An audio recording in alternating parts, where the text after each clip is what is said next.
we're in the trajectory where we are going to obtain a block diagram of our first classifier, binary classifier that is. But before we do so, I think it's worthwhile kind of thinking a bit about the two general frameworks which are present in the design of these probabilistic models that will give us the functional form of this binary classifier. So in general, there are two frameworks. The first one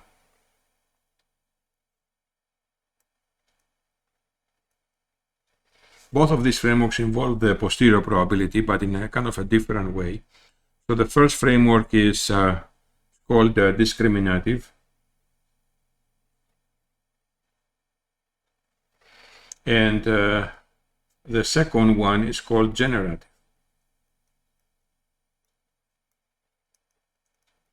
And the difference between the two is quite important, and although they both effectively are modeling in a different way the posterior, let me call this posterior y of the class small letter k given x, which, as we have seen in the probability review section, this posterior is the x given yk times p of yk, and divided by p of x. So this is the posterior, and these two frameworks, as we will see, kind of model it a bit differently. So the discriminative framework we will be discussing extensively in this binary classifier block diagram is the one that will involve direct modeling of the posterior. So the discriminative, I'll call it the first framework, and the second framework. So the first framework, so discriminative methods model the posterior directly.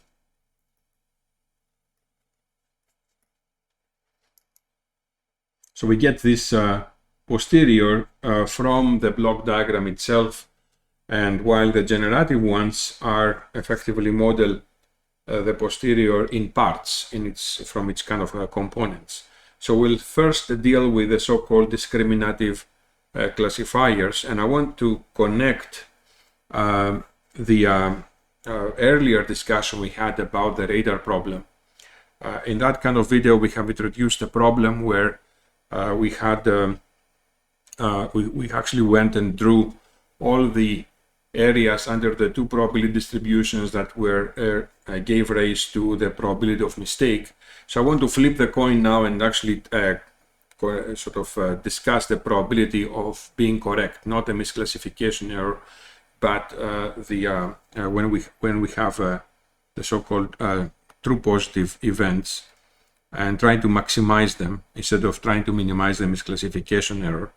So I want to kind of come up with some reasonably intuitive answer to the following question, which I'm writing over here. Why the importance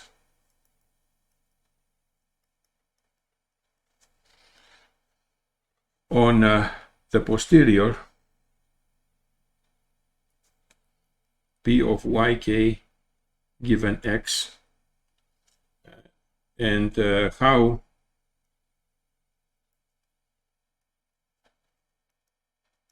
this is related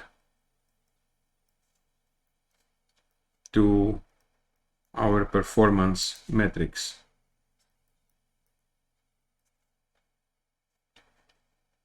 So if I kind of repeat this kind of discussion, but as I said, from the probability of being correct in this kind of classification problem, we have again this kind of two integrals, but these two integrals now capture the correct events. This is when we have probability of y is equal to 0 dx plus another integral r1, probability of x comma y is equal to 1 dx. These are effectively the flipped areas that from the ones that we have actually drew. If you want to go ahead and review that kind of video, that will actually be helpful.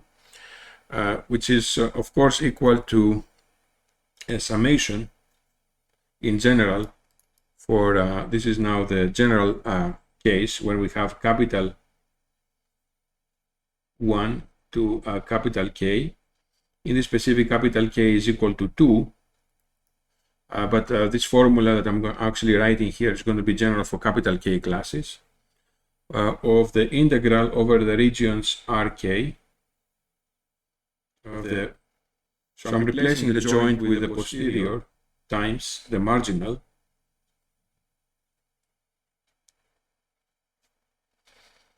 And now it's actually a bit more evident how maximizing P-correct effectively involves maximizing the posterior, because this term over here is common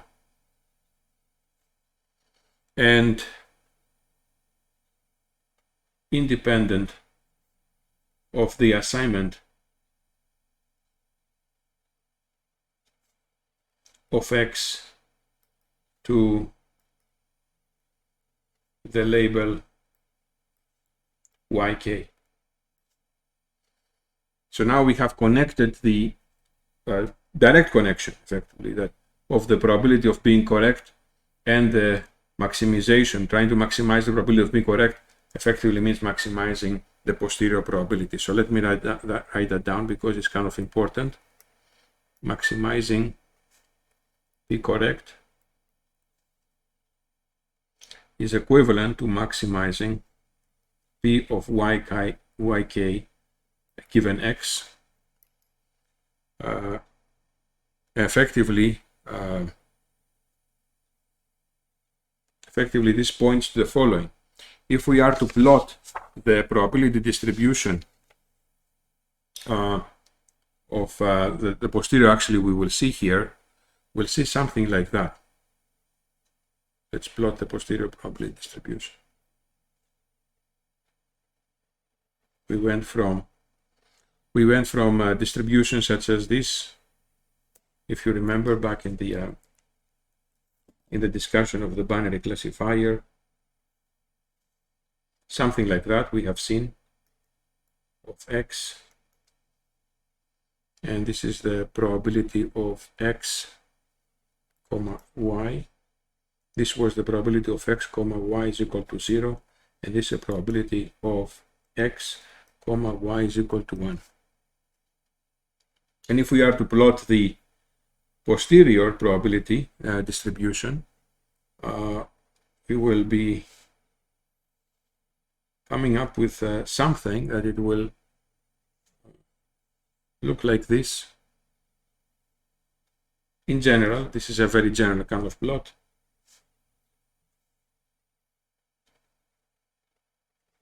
So this is 1. So make sure that we do not exceed the 1, probability of 1. So this is the probability of y is equal to 0 given x, and this is the probability of y is equal to 1 given x. And so the histograms that we have actually, the histograms that the posterior histograms we actually have come up with for a given x0 that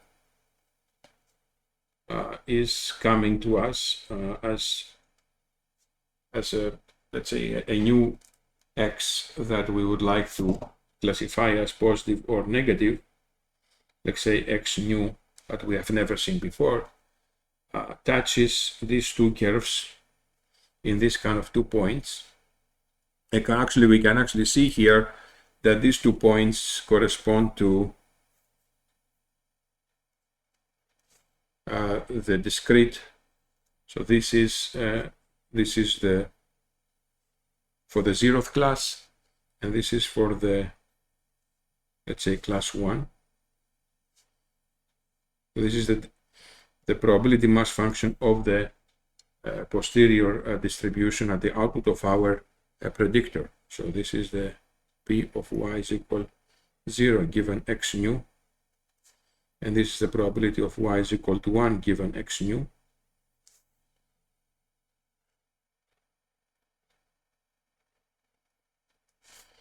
And so what we have just recognized over here is that all we have to do is we always pick the class that gives us the maximum posterior probability at the output, and rest assured, if we do that, we are maximizing the probability of being correct. So this discussion kind of resulted into this kind of intuitive conclusion, but it was not really evident initially how the posteriors and the probability of being correct are related. So continuing now for the discussion we just had on the discriminative kind of classifiers that directly model the posterior probability, we can actually write the posterior probability as follows. The y, let's say, is equal to 1 given x is the probability of x given y is equal to 1 times the probability of y is equal to 1 divided by the probability of x, but we will write this probability of x given we have, let's say, two classes, or as the probability of y is equal to 0. Probability of x given y is equal to 0 times probability of y is equal to 0. We are using here the sum rule of probability that we have reviewed, plus the probability of x given y is equal to 1 times the probability of y is equal to 1. So if we divide both terms by if we divide both terms with the numerator, we will come up with the following expression: 1 divided by 1 plus the probability of x given y is equal to 1, probability of y is equal to 1 times divided by probability of x given y is equal to 0, probability of y is equal to 0 to the minus 1. And this is now related to the probability of odds, because the probability of odds, not the probability of odds, the odds, if we now write down the odds, is the ratio of this divided by this. So for example, in a horse race where we have a horse that runs 100 races and wins 25 times and loses the other 75 times, the probability of winning is 25 over 100. That's well known to us, 25%. But the odds are 25 over 75, or 33%. So, or 1 win to 3 losses. So this is what we have actually defined over here in terms of our odds. The probability of winning to the probability of losing. So that's effectively, if we can assign this to a positive number, if we model it as a positive number, typically we use the e to the power of some kind of positive number a to model that. Then we can have effectively these two expressions, and from these two expressions we can actually write now the form of the posterior probability distribution. So that is the probability of y is equal to 1 given x is 1 over 1 plus e to the minus a. And this is a well-known function that is actually called the sigmoid function.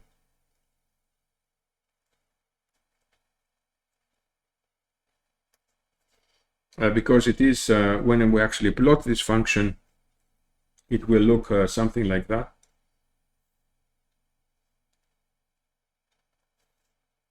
So over here will be 0.5, and over here will be the 1,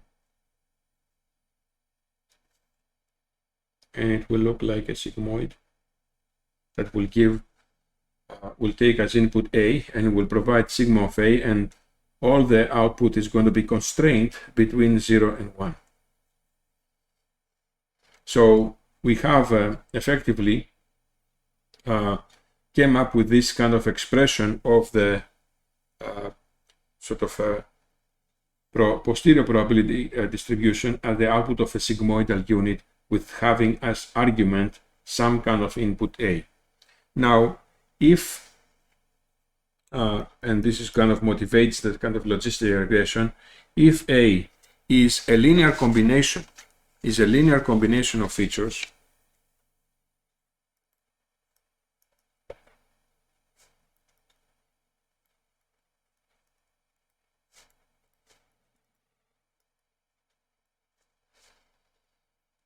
let's say A is W transpose phi of X. We have seen both of them notations in our linear regression kind of example. Then this model of the posterior is called logistic regression, which is a well-known and fairly popular way to do binary classification. So effectively over here we have the assigned to the log odds. So another way actually of seeing it is that if we take here the log of the odds, in other words, the log of the probability of x comma y is equal to 1 divided by the probability of x comma y is equal to 0. So this is going to be effectively A, and if this A is equal to W transpose phi of X, this is the form of logistic regression. So the logistic regression is followed by the is actually implemented using the following diagram as it's actually indicated here. First, form a linear combination of features, and this is the dot product, in other words, between the feature vector and the parameters of our model W, and then pass that through a sigmoidal unit in order to obtain a posterior probability at the output. So we kind of obtain the logistic regression kind of block diagram for kind of a first principle. So the block diagram is going to be W transpose phi of X, where we have taken X, and very similar to what we have seen in logistic regression, we went through a featurizer to obtain phi of X, which we have used in this kind of dot product to form a scalar A, and this scalar A is at the input of a sigmoidal unit, sigma, and that y hat, rest assured, is going to be the probability of y is equal to 1 given X. So this is our first classifier that we will be calling a generalized linear model, and we call it generalized because of the nonlinear unit, which is definitely nonlinear because every sigmoidal unit can take any number from -1 million, let's say, to +1 million, but it compresses that into a dynamic range between 0 and 1. We definitely want the output to be 0 and 1 because we have interpreted the output as a posterior probability, but definitely there's a nonlinear unit.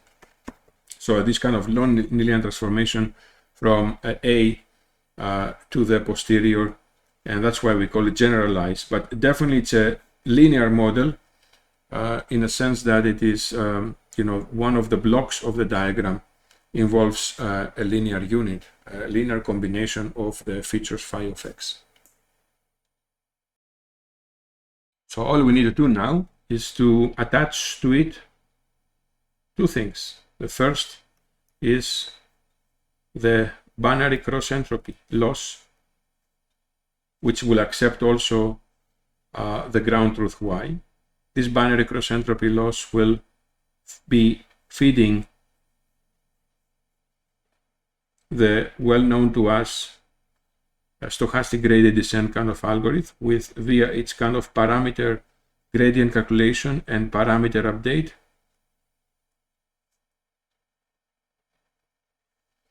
Will feed the W and will update the W at every iteration.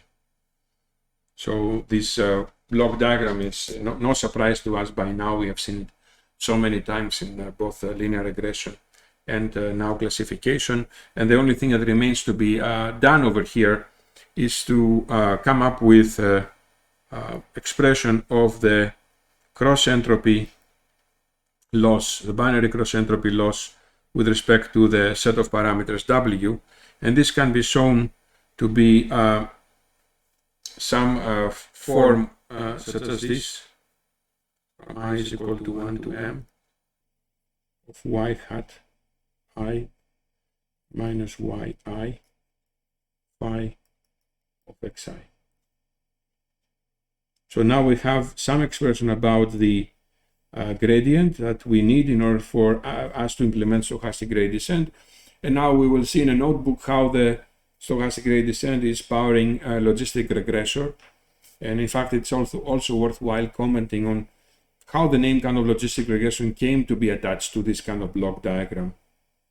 And in fact, if we treat this binary classification problem like a regression problem, and we plot over here the so-called x's versus the y, similar to what we have seen in so many regression problems, then definitely our y is discrete random variable and take values between 0, let's say, and 1.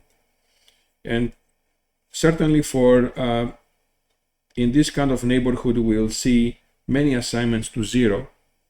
And in this neighborhood, remember the radar problem, high signal strength, low signal strength, high signal strength, mostly we will get a positive prediction of our attacks, and over here we're going to have a negative prediction of our attacks. Here we're actually plotting here the ground truths. And if we are to do regression to fit this data in a very similar way as we have done earlier, probably we'll come up with a kind of a straight line that tries to maximize some objective kind of function. So this is straight line regression is not going to be very appropriate for a classification problem, because we are expecting our predictor to produce values always between 0 and 1. So therefore what we do here is we are applying the sigmoidal. So this is effectively the line that generates the A when we have no features, no featureization in this specific simple example. And so the sigmoidal unit will match effectively the it has a linear component over here, and will compress everything between 0 and 1. So that's another way of kind of graphically remembering logistic regression as an attempt to do regression, but at the same time with a kind of a compressive step. Okay, so now what we will do to conclude a little bit the topic of classification is to just in passing quote a couple of things about the second framework that I have mentioned, the so-called generative classification frameworks. So in the generative classification framework, we're again going to be tasked to calculate the posterior probability that we see here for in general kind of K classes. And this posterior is going to be evidently given by this general kind of formula.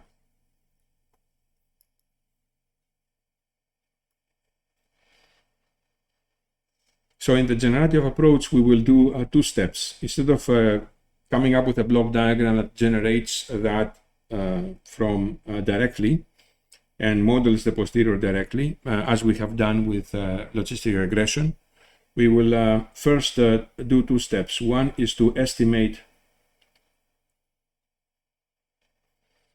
the likelihood, and the second is to estimate the marginal, and then come to some degree of approximation, because it's actually typically a very expensive for large dimensions. For large n, this is a very expensive calculation. So we will typically involve some form of approximation for calculating this denominator over here of the posterior. The naive Bayes is a famous generative classification method, and we're actually going to see that when we come to language modeling and some other tasks later on in some videos. So I will take a rain check to discuss it at that moment and revisit, if you like, the generative classification framework, and the discussion of naive Bayes is not really essential right now for us to progress.